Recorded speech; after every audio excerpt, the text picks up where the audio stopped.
こんにちは。こんにちは。ヤシの木リハビリ訪問看護ステーションの長谷川と山田と鈴木です。本日もよろしくお願いします。はい、今日は、過介助がダメな理由ってことで、よく現場で見かけるのが、過介助ですよね。時間が短縮できるとかいろんな意見はあるとは思うんですけど、今日は過介助がダメな理由について解説したいなと思います。で書いてるんですけど、過介助イコール、全介助ではないですよっていうことを、途中でね伝えれたらいいかなと思うので、ここだけね勘違いしないようにしていただきたいなと思います。僕たちヤシの木チャンネルではこういった介護技術を、紹介しておりますので、ぜひチャンネル登録よろしくお願いいたします。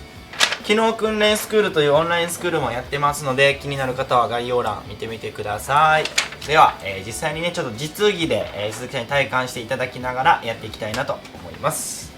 はい、ということで、今日は過介助がダメな理由を解説したいなと思うんですけど、まず考え方としては、介護保険ですね。介護する中で使われる介護保険っていうものがあるんですけど、その介護保険の根本がやっぱり自立支援ってところになってくると思うので、利用者様であったり、介護を受ける方、ご家族の方ですねが、自分で動ける量を増やしていける、自立支援なので、ご自身ができないところを助けていく、介助するっていうのが、一つの考え方だと思います。なので例えば、5割の力で、ベッドから車椅子に異常ができる方でも、介助者が、10割助けてしまったら、その5割っていうのはやっぱ使うことができないですよね。足の力が使うことができなくて、足の筋力が衰えてしまう。で、活動量が落ちていくことで、やっぱり、肺葉症候群、使わないことによる、体の機能が低下していく。そしたらやっぱり自分で動こうっていうことができなくなってしまう。そうすると、悪循環ですよね。さらに筋力が低下して、さらにできなくなってしまうってことになってしまうので、そういった点でまず過介助ってのはダメと言われてます。もちろんね、介護現場ってなると時間に追われてるとは思うので、もう全介助でやってしまった方が業務としては早いっていうのはあるとは思うんですけど、でもそこはやっぱり利用者さんの、体身体機能をできるだけ維持していただく、活動量を維持できるようにっていうところは大事なところになってきます。リハビリの観点から言っても、ベッドから車椅子に乗り移るだけでも介助されるのか、一人でやるのかっていうところで、それだけでもリハビリになるので、その回数がね1回でも失われたらやっぱり筋肉を失う、きっかけにもなりますので、そこはね気をつけていただきたいなと思います。はい、それが1点と、もう一つは単純に、鈴木さん今ね、もちろん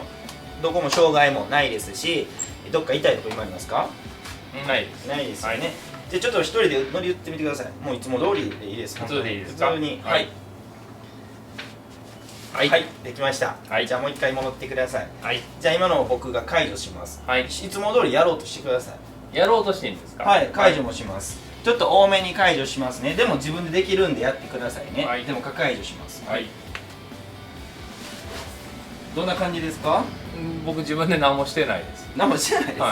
はい、足の力が失われるだけじゃなくて、結構ね邪魔になってしまうんですよ。はい、はい。そう感じなかったですか？いや、自分で行こうとしたら持っていかれたので、もういいやって思いました。はい。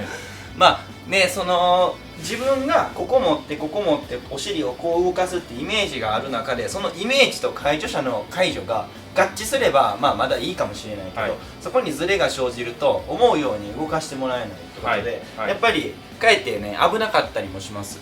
たまに見かけるのが、もうある程度できる方で一人でもできるけど、やっぱり見てる方としては、危なそうなんで助けてあげたい、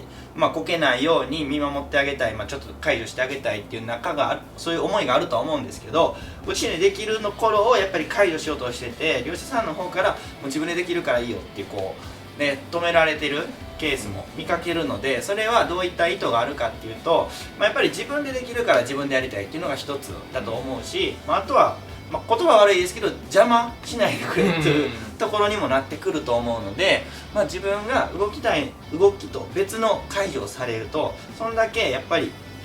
動きの方向がベクトルがずれるというか、なので転倒転落のリスクにつながってしまうんですね。そうなると、転倒転落だけじゃなくて、例えばこういうフットサポート、これはフットサポート取れるタイプで、片方取ってますけど、取れるタイプのものなので、まだいいんですけど、取れないタイプのもの、こういったところに足を吸ってしまったりね、それはもう利用者さんが動きたい動きを介助者が、解除するのもそうですし、介助者がこうやって解除したいっていう動きに対して利用者さんが別の動きをしたっていうところでやっぱり怪我の原因になったりもするので、お互いの動きが合致するっていうのは難しいとは思います。はい、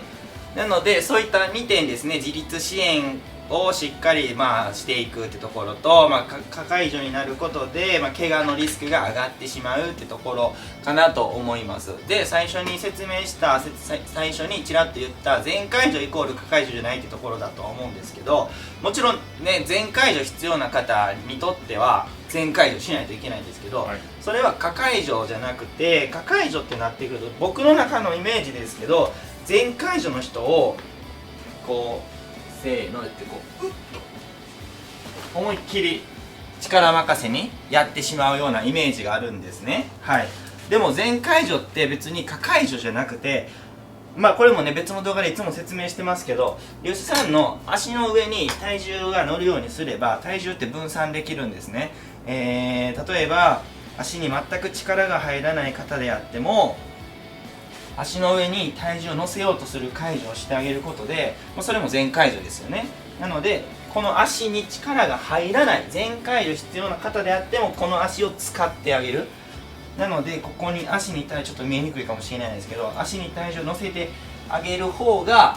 足に力がない人でも足に刺激が入るんですね。そうすると筋肉を使う筋肉の収集が入ったりもするので、そういった風にやってほしいです。ただそれをこの支持基底面とか重心とか無視して全介助も介助者の方位の動きでせーのってこうやっちゃうと、今重心後ろに残ったままでこういう介助、本当に無理やりチックな介助になってしまうと、全介助の人やからいいだろうとは思うかもしれないですけど、そうじゃなくて全介助の人であっても支持基底面に重心を乗せることで足に刺激が入りますよっていうことをお伝えしたいなと思います。ということで、今日は過介助がダメな理由っていうことで、本当に簡単にですけど全介助イコール、過介助ではないってところも含めて説明させてもらったんですけど、鈴木さんなんとなく分かりましたか？分かりました。確かに自分でこう動こうと思った時に必要以上に動かされるとやっぱ動きにくかったですし、じゃあもういいやってなったなっていうのがあるので。なるほど。それがね悪循環になって活動性が低下していくっていうのもすごい良くないことなので、自立支援ってところはすごい大事なところかなと思います。じゃあ山田さんワンポイントアドバイスお願いします。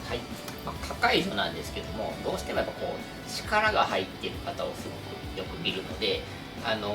利用者さんってやっぱ皮膚とかね、体がご高齢になって皮下出血とかしやすいので、すごい過介助で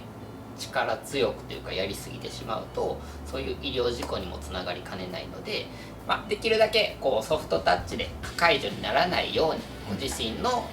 残存能力を使っていただくのが大事なのかなと思います。